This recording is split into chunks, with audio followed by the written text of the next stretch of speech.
There are a lot of accusations running around.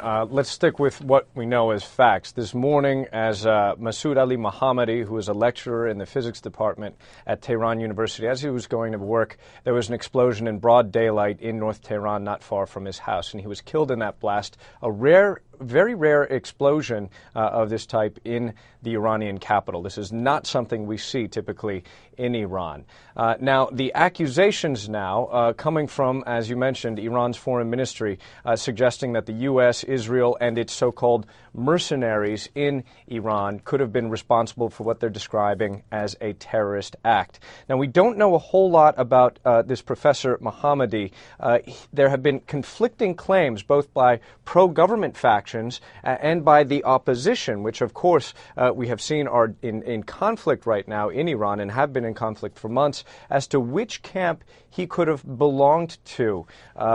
He has appeared in some opposition websites as a name on a petition in support of the opposition candidate for president last June, of Mir Hossein Mousavi. We can't confirm exactly the authenticity of that document. Meanwhile, some Iranian state media claim that he is a strong supporter of the Iranian regime right now. The Iranian government appears to be painting this as something related to Iran's nuclear program.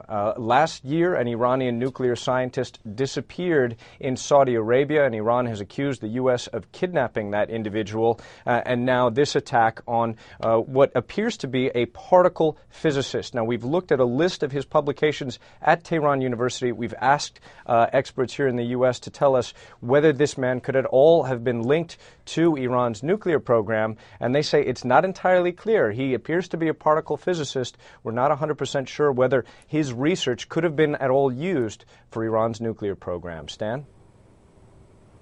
And at the moment, any reaction from the United States, any more reaction coming out of Iran, particularly those who are claiming responsibility for this bombing? Well, we've had denials, blanket denials from the U.S. State Department of any involvement in this. A senior administration official in the U.S. government calling any accusations absolutely absurd.